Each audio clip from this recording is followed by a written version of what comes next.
आज आइए हम परमेश्वर से अलग होकर हम जी नहीं सकते उपदेश शीर्षक के साथ परमेश्वर के वचनों को साझा करें। उत्पत्ति की पुस्तक में हम देख सकते हैं कि परमेश्वर ने कैसे जगत की सृष्टि की। आइए हम कुछ विशिष्ट बातों पर करीब से नजर डालें।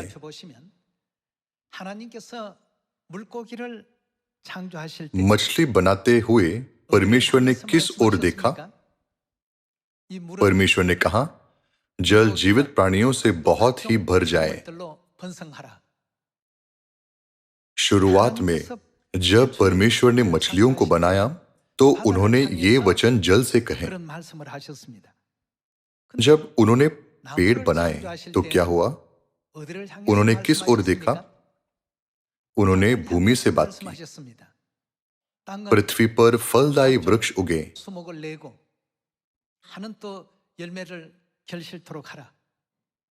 जब परमेश्वर ने मछली बनाई तो उन्होंने जल से बात की, और जब उन्होंने पेड़ बनाए तो उन्होंने भूमि की ओर देखा। फिर जब परमेश्वर ने मानव जाति को बनाया तो उन्होंने किस ओर देखा? सभी लोगों, कभी कभी हम लापरवाही से बाइबल पढ़ते हैं और सोचते हैं कि हम सब कुछ जानते हैं।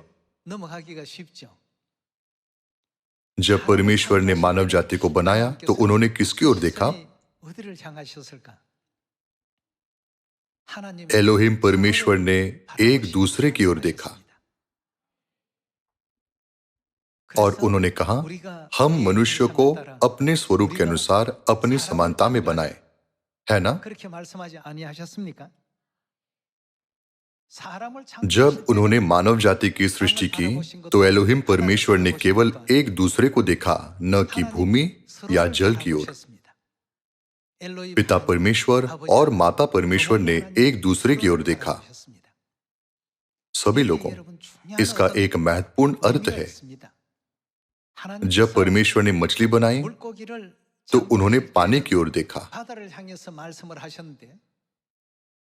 यदि कोई मछली पानी को छोड़ दे तो परिणाम क्या होगा? मछली मर जाएगी। परमेश्वर ने उन स्थानों पर जहां उन्होंने देखा था प्राणियों के लिए अनुकूल वातावरण बनाया।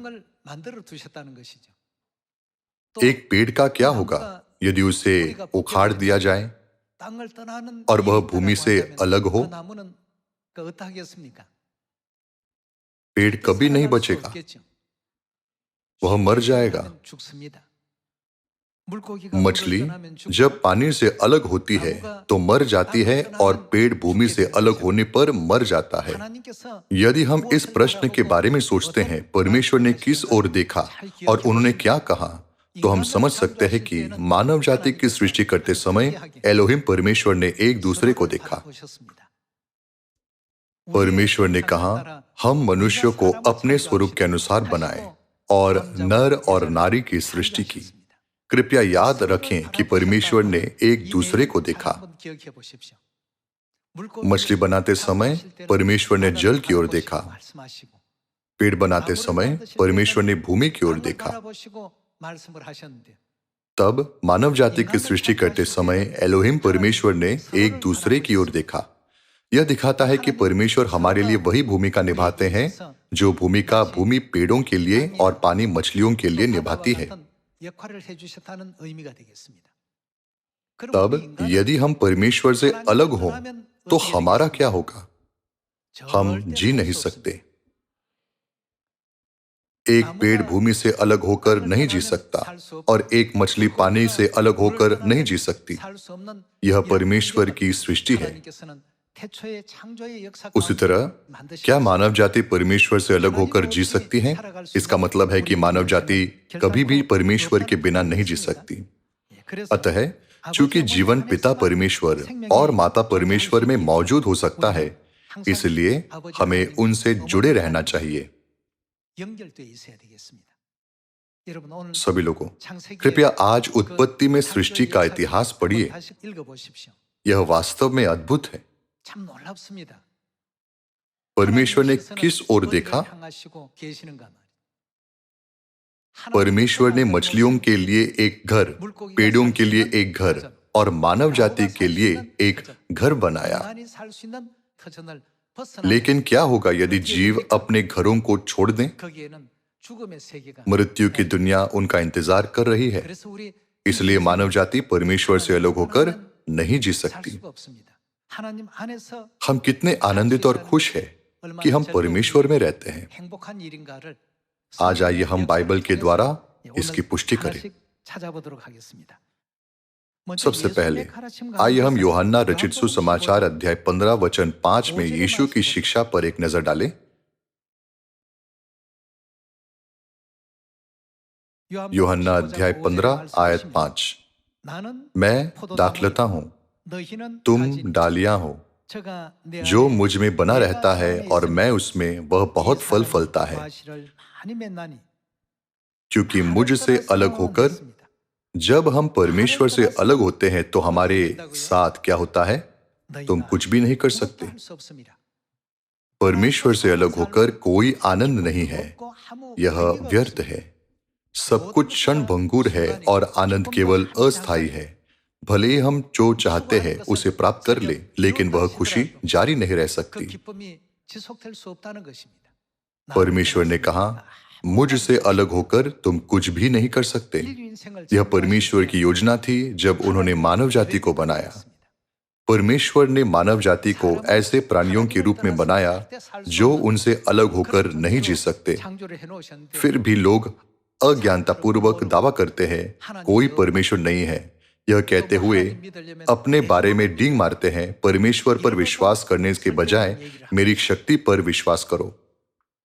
जब ऐसे लोग बीमार पड़ते हैं तो वे सोचते हैं, क्या मैं मर जाऊंगा? मरने पर मैं कहां जाऊंगा? जीवन व्यर्थ है। वास्तव में हम खाली हाथ आते हैं और खाली हाथ जाते हैं। उन्हें अपने विचारों की मूर्खता का एहसास होता है। परमेश्वर से अलग होकर कोई आशा, खुशी या अस्तित्व में होने का कारण नहीं है। यीशु ने कहा, मुझसे अलग होकर तुम कुछ भी नहीं कर सकते। अंत में यीशु को छोड़ने का अर्थ है परमेश्वर को छोड़ना, और परमेश्वर को छोड़ना मछली का पानी से अलग होने के समान है। पिता परमेश्वर और माता परमेश्वर में होना कितना आनंदित और हर्षित है। हम हमारे दैनिक जीवन में अक्सर इसे भूल जाते हैं।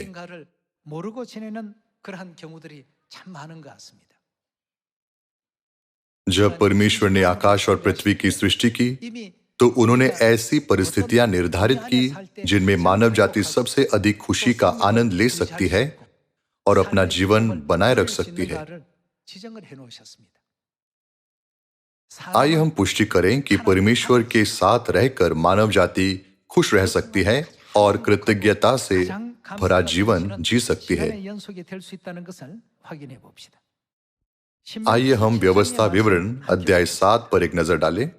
व्यवस्था विवरण अध्याय 7 आयत 4 में लिखा है, क्योंकि वे तेरे बेटे को मेरे पीछे चलने से बहकाएंगी और दूसरे देवताओं की उपासना करवाएंगी, और इस कारण यहोवा का कोप तुझ पर भड़क उठेगा और वह तेरा शीघ्र सत्यानाश कर डालेगा। यहाँ परमेश्वर से दूर हो जाना मछली का पानी से अलग होने के समान है। मछली मृत्यु के दर्द का अनुभव करेगी। उड़ाव पुत्र के दृष्टांत में जब पुत्र ने अपने पिता के घर को छोड़ा तो उसे उमड़ने वाले खुशी की उम्मीद थी। हालांकि क्या हुआ? यह वैसा ही था जैसे कोई मछली पानी को छोड़ देती है। दर्द ने उसका पीछा किया। वह सूअरों की फली से अपना पेट भरना चाहता था, लेकिन उसकी भी अनुमति नहीं थी। तब उसे महसूस हुआ, मैं भूखा मर जाऊंगा। मेरे पिता के घर के दास की स्थिति भी मेरी तरह दयनीय नहीं है। जब वह वहां से निकला तो यह मृत्यु की ओर जाने के समान था, लेकिन जब वह लौटा तो उसे कैसा लगा? मान लीजिए कि एक मछली थोड़ी देर के लिए पानी छोड़ देती है और पानी में लौट आती है। उसे एहसास होगा कि पानी सबसे अच्छी जगह है। उसे कितनी खुशी होगी। सभी लोगों, जब हम दुनिया को बनाने वाले परमेश्वर की इच्छा को देखते हैं तो हम समझ सकते हैं कि किस तरह का जीवन हमें सबसे ज्यादा खुशी देता है ना? इसलिए व्यवस्था विवरण अध्याय 7 आयत 4 में लिखा है, जो कोई परमेश्वर से दूर हो जाता है वह अंत में नष्ट हो जाएगा। आइए हम एक उदाहरण के रूप में न्यायों की पुस्तक अध्याय 16 पर एक नजर डालें।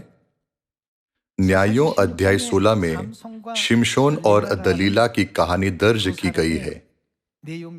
शिमशोन एक नाजरी था जो अपनी माता के गर्भ से ही परमेश्वर को समर्पित किया गया था। लेकिन दलीला नाम की एक खूबसूरत महिला ने उसे बहकाया और उसने परमेश्वर की व्यवस्था का उल्लंघन किया। आइए हम अध्याय 16 आयत 20 पर एक नजर डालें। तब उसने कहा, हे शिमशोन, पलिश्ती तेरी घात में है। पलिश्तियों ने यह कहते हुए दलीला के साथ एक योजना बनाई, कृपया हमें शिमशोन की शक्ति का स्रोत बताओ, तब तुम्हें बहुत सी चांदी देंगे। सीधे शब्दों में कहें तो उसने धन प्राप्त किया और शिमशोन से उसकी शक्ति के स्रोत के बारे में पूछा। पहले तो उसने उसे सत्य नहीं बताया। उसने कहा, यदि मैं 7 ऐसी नई नई तांतों से बांधा जाऊं जो सुखाई न गई हो तो मैं अपनी शक्ति खो दूंगा। हालांकि यह सच नहीं था। फिर उसने कहा, यदि मैं ऐसी नई नई रस्सियों से जो किसी काम में न आई हो कसकर बांधा जाऊं तो मैं अपना ताकत खो दूंगा। हालांकि यह भी सच नहीं था। इस तरह दलीला ने दिन रात उसे पूछा, कृपया मुझे अपनी शक्ति का स्रोत बताओ। नाजरियों को अपना जीवन परमेश्वर को समर्पित करने के लिए 3 नियमों का पालन करना चाहिए। परमेश्वर ने नाजरियों को नियम दिया। आइए हम गिनती की पुस्तक अध्याय 6 आयत 1 को पढ़ें। फिर यहोवा ने मूसा से कहा, इस्राएलियों से कहो कि जब कोई पुरुष या स्त्री नाजरी की मन्नत अर्थात अपने को यहोवा के लिए न्यारा करने की विशेष मन्नत माने, तब वह दाखमधु आदि मदिरा से अलग रहे। सबसे पहले नाजरियों को अंगूर की बेल से कुछ भी नहीं खाना चाहिए, यहां तक कि बीज भी नहीं। दूसरा, नाजरियों को एक मृत शरीर के पास नहीं जाना चाहिए। तीसरा, यदि नाजरी 1 वर्ष तक परमेश्वर से मन्नत माने तो उन्हें अपने सिर पर उस्तरा नहीं चलाना चाहिए। इसका मतलब है कि उन्हें अपने बाल नहीं काटने चाहिए। शिमशोन एक नासरी था जिसने अपना पूरा जीवन परमेश्वर को समर्पित कर दिया था, लेकिन उसने दलीला को रहस्य बता दिया। फिर जब वह सो रहा था तब उसने उसके बाल काटे। चूंकि शिमशोन ने नासरियों के नियम का उल्लंघन किया, इसलिए परमेश्वर के आत्मा ने उसे छोड़ दिया। आइए हम न्यायों अध्याय 16 पर जाएं। आइए हम पुराने नियम में नासरियों के नियम को समझें और इस दृश्य को फिर से पढ़ें। दलीला को अपनी शक्ति का स्रोत बताने के बाद शिमशोन ने परमेश्वर की व्यवस्था का उल्लंघन किया। परिणाम स्वरूप उसकी आंखें बाहर निकल आई। जब परमेश्वर ने शिमशोन को छोड़ा तो सब कुछ दर्दनाक हो गया। शिमशोन का इतिहास हमें इस तरह का सबक सिखाता है। आइए हम अध्याय 16 आयत 20 पर जाएं। आयत 20। तब उसने कहा, हे शिमशोन, पलिश्ती तेरी घात में है। तब वह चौंक कर सोचने लगा, मैं पहले के समान बाहर जाकर झटकूंगा। वह तो न जानता था। वह क्या नहीं जानता था? शिमशोन नहीं जानता था कि यहोवा उसके पास से चला गया है। जब एक मछली पानी में होती है तो वह मजबूत और तेज होती है और उसके पास अपनी इच्छानुसार कुछ भी करने की सर्वोत्तम स्थिति होती है। हालांकि पानी से बाहर एक मछली वह नहीं कर सकती जो वह चाहती है। वह अपने गलफड़ों से सांस लेती है। वह ऐसी जगह पर जीवित नहीं रह सकती जहां फेफड़ों के माध्यम से सांस लेने की हवा की आवश्यकता होती है। उसी तरह शिमशोन ने केवल एक गधे के जबड़े की हड्डी का उपयोग करके हजारों फिलिस्तीयों को मार डाला। लेकिन परमेश्वर के उसे छोड़ देने के बाद शिमशोन बहुतों के बीच एक साधारण व्यक्ति के अलावा और कुछ नहीं था। आयत 21, तब फलिश्तियों ने उनको पकड़कर उसकी आंखें फोड़ डाली और उसे गाजा को ले जाके पीतल की बेड़ों से जकड़ दिया और वह बंदीगृह में चक्की पीसने लगा। उसके सिर के बाल मुंड जाने के बाद फिर बढ़ने लगे। यहाँ जो महत्वपूर्ण है वह यह है कि परमेश्वर ने उसे छोड़ दिया। जब परमेश्वर ने मानव जाति को बनाया तो उन्होंने कहाँ देखा?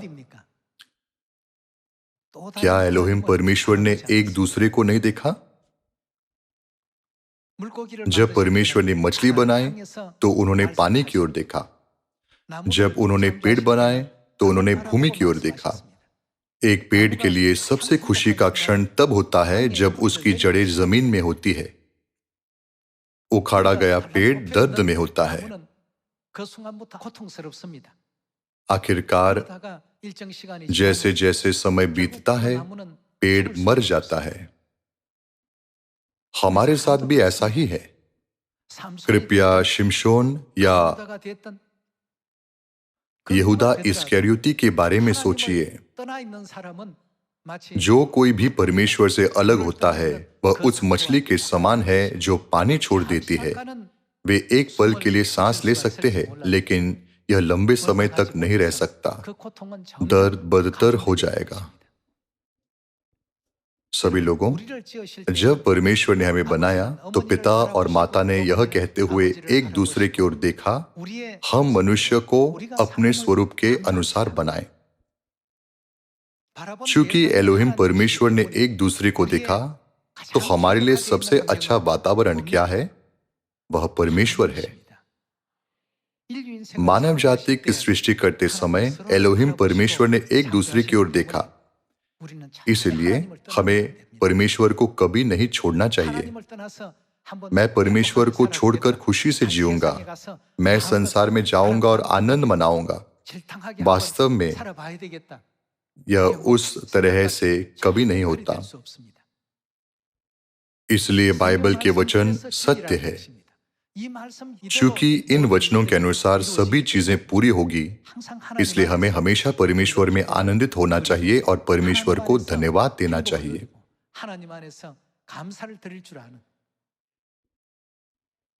कृपया शिमशोन के बारे में सोचिए, जिसका ध्यान एक महिला द्वारा विचलित हो गया था।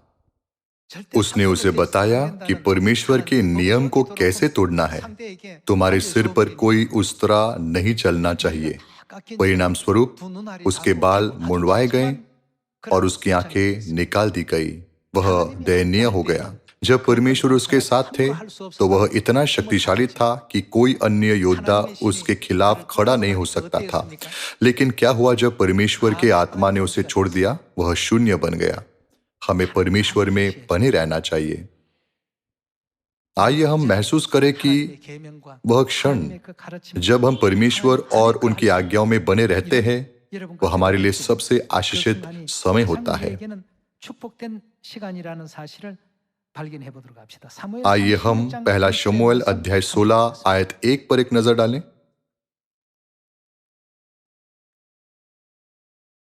पहला शमूएल अध्याय 16 आयत 1 में लिखा है, यहोवा ने शमूएल से कहा, तू कब तक उसके विषय विलाप करता रहेगा? परमेश्वर ने क्या किया? परमेश्वर ने शाऊल को अस्वीकार कर दिया। क्या इसका मतलब यह नहीं है कि परमेश्वर ने उसे छोड़ दिया? शाऊल का परमेश्वर के साथ संबंध टूट गया था। मैंने शाऊल को इज़राइल पर राज्य करने के लिए तुच्छ जाना है। तू कब तक उसके विषय विलाप करता रहेगा? क्यों शाऊल का अंत ऐसी स्थिति में हुआ? अध्याय 15 में परमेश्वर ने उसे अमालेकियों पर हमला करने और सभी झुंडों और भेड़ बकरियों को पूरी तरह से नष्ट करने की आज्ञा दी।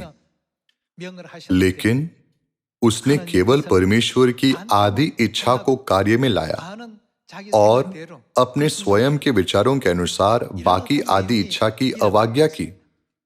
चूंकि शमूएल ने शाऊल का राजा के रूप में अभिषेक किया था, इसलिए उसने उससे बहुत प्रेम किया। अतः शामूएल ने कहा, तूने परमेश्वर की आज्ञा क्यों नहीं मानी? उसने यह बात बड़े दुखी मन से कही। आइए हम अध्याय 16 आयत 14 पर जाएं।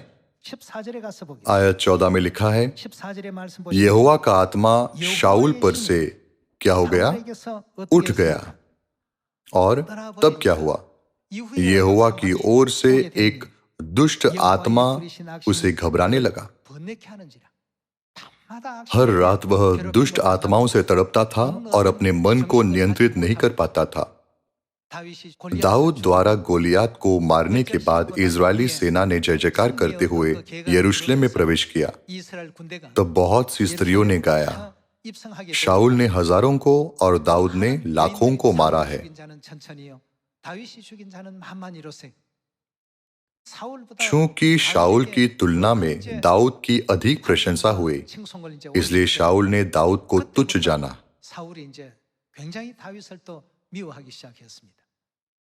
जब शाऊल के भीतर दुष्ट आत्मा उठी, तो उसने दाऊद को मारने के लिए एक भाला फेंका। हम पहला शमूएल की पुस्तक में शाऊल के असामान्य जीवन को देख सकते हैं। उसका क्या कारण था? परमेश्वर की आत्मा ने क्या किया? आत्मा ने उसे छोड़ दिया। यह वही स्थिति है जहां मछली पानी छोड़ देती है। एक बार मछली पानी छोड़ देती है तो वह खुद को नियंत्रित नहीं कर सकती। शाऊल परमेश्वर के प्रति विश्वास योग्य था। हालांकि लंबे समय तक एक राजा के रूप में रहने के बाद वह अहंकारी हो गया। परमेश्वर की आज्ञा पूरा करने के बजाय उसने लोगों का एक बहाने के रूप में उपयोग किया और अपने स्वयं के विचारों का पालन किया। उसने आंशिक रूप से परमेश्वर की आज्ञा मानी और आंशिक रूप से अपने विचारों पर निर्भर रहा। आखिरकार यह अवज्ञा है। परिणाम स्वरूप परमेश्वर के आत्मा ने शाऊल को छोड़ दिया। यह कहना बेहतर होगा कि शाऊल परमेश्वर से दूर हो गया। परिणाम स्वरूप उसने परमेश्वर के वचन की अवज्ञा की। उसके बाद शाऊल कई दर्दनाक वर्षों से गुजरा। उसने दाऊद के कारण मानसिक पीड़ा, ईर्ष्या की पीड़ा और हीनता को सहा और दुष्ट आत्माओं द्वारा सताया गया। आखिरकार अध्याय 31 में वह फिलिस्ती के खिलाफ लड़ाई में अपने पुत्रों के साथ मर गया। आइए हम पहला शमूएल अध्याय 31 पर जाएं। अध्याय 31 आयत 1। फिलिस्ती तो इजरायलियों से लड़े और इजरायली पुरुष फिलिस्ती के सामने से भागे और गिलबो नामक पहाड़ पर मर गए। फिलिस्ती शाऊल और उसके पुत्रों के पीछे लगे रहे और फिलिस्तियों ने शाऊल के पुत्र योनातान, अबीनादाब और मल्कीश को मार डाला। शाऊल के साथ घमासान युद्ध हो रहा था और धनुषधारियों ने उसे जा लिया और वह उनके कारण अत्यंत व्याकुल हो गया। तब शाऊल ने अपने हथियार ढोने वाले से कहा, अपनी तलवार खींचकर मुझे भोंक दे। ऐसा न हो कि वे खतना रहित लोग आकर मुझे भोंक दे और मेरा ठट्टा करें। परंतु उसके हथियार ढोने वालों ने अत्यंत भय खाकर ऐसा करने से इनकार किया। तब शाऊल अपने तलवार खड़ी करके उस पर गिर पड़ा। यह देखकर कि शाऊल मर गया, उसका हथियार ढोने वाले भी अपनी तलवार पर आप गिरकर उसके साथ मर गया। इजराइल के पहले राजा के रूप में उसने उल्लेखनीय कार्य किए थे, लेकिन उसने परमेश्वर के वचन की अवज्ञा की और खुद को ऊंचा किया। सभी लोगों और सभी सैन्य कमांडरों ने उसके आदेशों का पालन किया। फिर वह परमेश्वर के बारे में भूल गया और उसने अपने विचारों को आगे रखा। सभी लोगों, कृपया स्मरण रखें कि ऐसे क्षणों में परमेश्वर ने शाऊल को छोड़ दिया। परमेश्वर के साथ उसका रिश्ता स्वतः ही टूट गया था क्योंकि शाऊल ने परमेश्वर को छोड़ दिया था। यह मछली और पानी के बीच में और पेड़ और पृथ्वी के बीच में संबंध के टूट जाने के समान है। परमेश्वर ने उसे छोड़ देने के बाद उसका जीवन सुचारू रूप से नहीं चला। अंत में वह और उसके पुत्र भी युद्ध में मारे गए और इजरायली हार गए।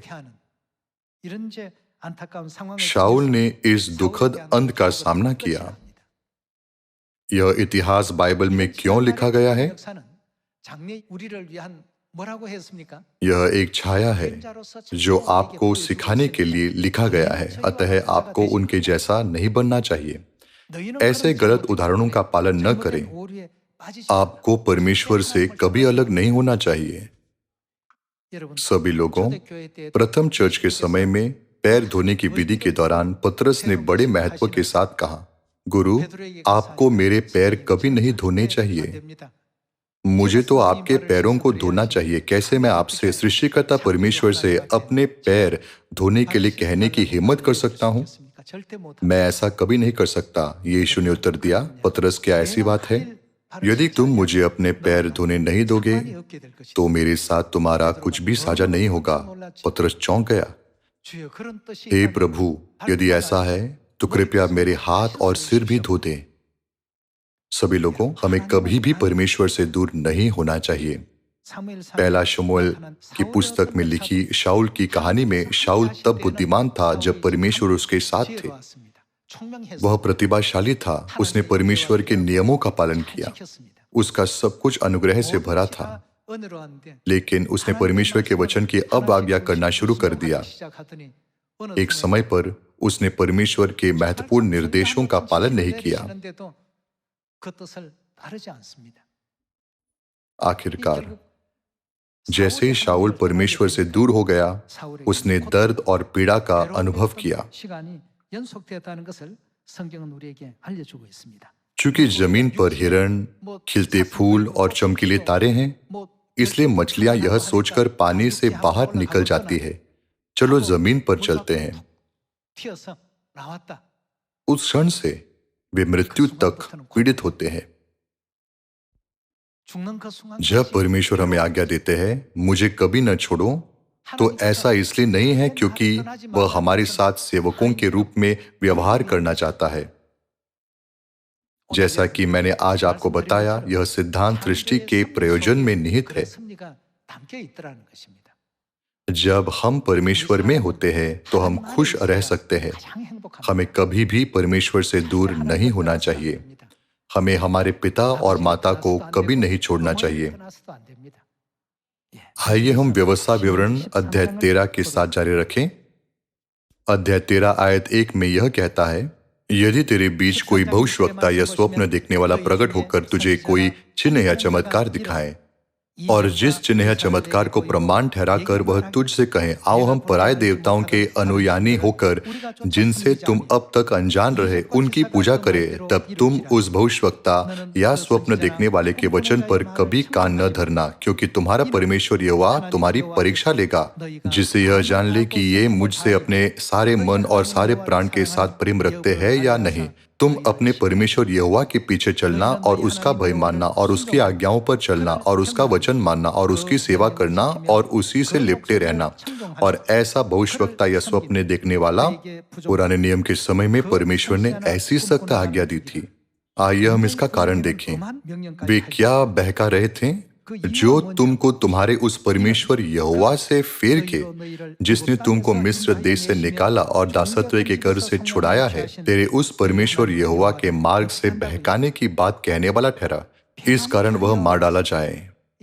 यहाँ परमेश्वर के विरुद्ध बहकाने का क्या अर्थ है? वे हमें परमेश्वर को छोड़ने लगाते हैं। दूसरे शब्दों में, वे हमें परमेश्वर से अलग कराते हैं। यदि हम स्वयं को परमेश्वर से अलग कर ले तो हमारा क्या होगा? कोई खुशी नहीं होगी। कोई खुशी या कृतज्ञता नहीं होगी। 기쁨이 없고 감사가 나올 수가 없는 이러한 어떤 시간의 연속이 될 수밖에 없습니다.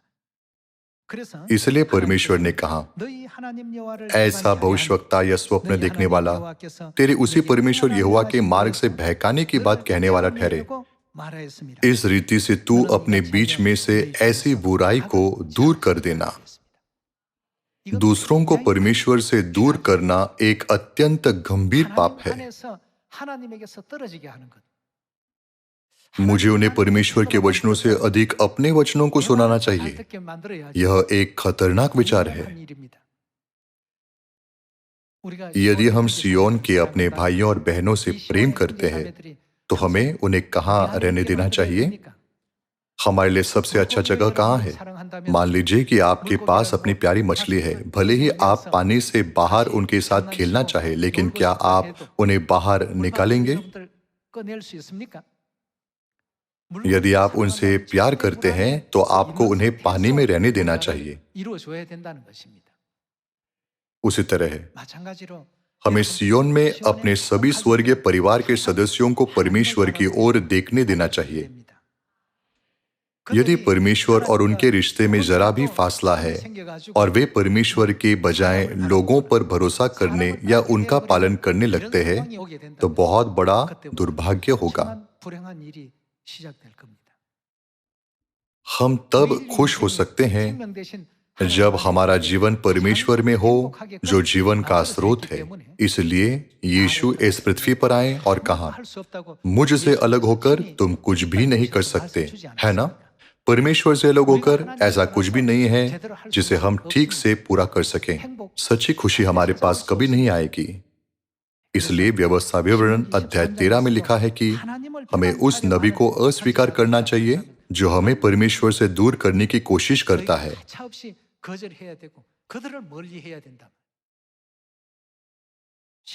बाइबल यहां तक कहती है उस नबी या स्वप्न देखने वाले को मार डाला जाना चाहिए। ये शब्द कितने गंभीर है। मत्ती रचित सुसमाचार अध्याय 7 में यीशु ने उन लोगों के बारे में क्या कहा जो कुकर्म करते हैं?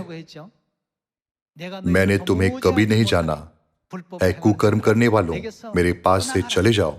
यीशु के पास से चले जाने का क्या अर्थ है? इसका अर्थ है तुम्हारे पास अनंत जीवन या पापों की क्षमा नहीं हो सकती। तुम अनंत पीड़ा का सामना करोगे। है कुकर्म करने वालों, मेरे पास से चले जाओ।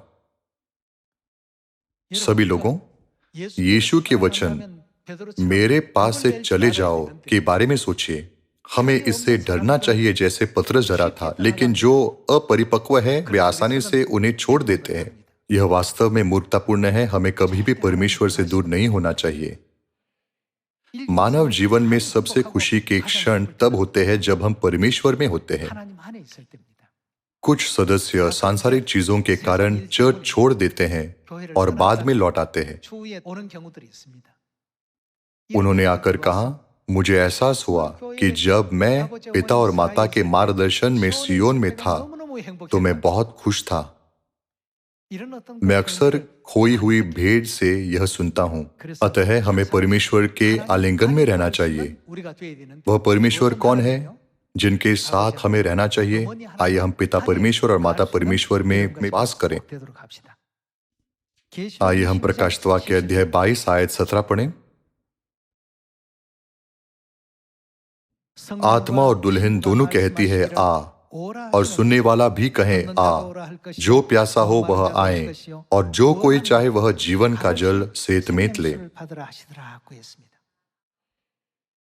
उत्पत्ति अध्याय 1 में मानव जाति की सृष्टि करते समय एलोहिम परमेश्वर ने एक दूसरे की ओर देखा और कहा, हम अपने स्वरूप के अनुसार मानव जाति की सृष्टि करें। उन्होंने हमारे लिए एक प्राकृतिक वातावरण के रूप में भूमिका निभाई। जिस तरह परमेश्वर ने समुद्र को मछलियों के लिए और भूमि को पेड़ों के लिए प्राकृतिक वातावरण के रूप में दिया, उसी तरह परमेश्वर ने हमारे मानव जीवन के लिए परमेश्वर नामक एक प्राकृतिक वातावरण दिया। तो प्रकाशित वाक्य अध्याय 22 आयत 17 क्या कहता है? यह लिखा है कि सभी मानव जाति को आत्मा और दुल्हन के पास आना चाहिए। 오라고 했습니다. अपने पूरे जीवन 우리 में 인생이 자꾸 वे पूछते हैं, 살면서 세상에 क्या और भी 다른 बुद्धि है, 지혜가 있는가, या 지식이 있는가, क्या और ज्ञान 더 है, 어떤 큰 या 행복이 있는가, क्या इससे बड़ी 더 खुशी 큰 है, 기쁨이 있고 या 즐거움이 있는가. क्या इससे बड़ा आनंद है? 사실 다 कोई फर्क नहीं पड़ता कि वे हर चीज की कितनी अच्छी तरह से जांच करते हैं। क्या वास्तव में किसी चीज की तुलना परमेश्वर के आनंद से की 그 주어진 जा सकती है? 그 기쁨에 비할 수가 있습니까? इसलिए पिता और माता ने बाइबल के अंतिम अध्याय में अपनी प्यारी संतानों को बुलाया। आओ, सभी जो प्यासे हैं, वे सभी जो पीड़ित हैं और जो आत्मा में टूटे हुए हैं, उन्हें आने दो और परमेश्वर में चंगे होने दो। आइए हम किसी को भी पीछे न छोड़ते हुए हाथों में हाथ डालकर स्वर्ग के राज्य की ओर दौड़े। हमें यह शब्द किसने दिया? परमेश्वर ने। परमेश्वर मानव जाति का मूल्य निष्कर्ष निकालते हैं। इसके अलावा सबोपदेशक की पुस्तक में सुलेमान ने क्या कहा? सब कुछ व्यर्थ है, लेकिन परमेश्वर का भय मानना मानव जाति का सबसे महत्वपूर्ण कर्तव्य है। सभी लोगों, इसे महसूस करना हमारे जीवन में एक महत्वपूर्ण अर्थ है। कुछ सदस्य सोच सकते हैं, क्या यह स्पष्ट नहीं है कि हम परमेश्वर के बिना नहीं जी सकते? फिर भी आज आइए हम बाइबल के द्वारा इस शिक्षा को एक बार फिर से अपने हृदयों में अंकित करें, यह आशा करते हुए कि इस आशीषित सबत के दिन पर परमेश्वर में खुशी और स्तुति की ध्वनि कभी नहीं रुकेगी। मैं इस उपदेश को समाप्त करना चाहूंगा। आपका बहुत बहुत धन्यवाद।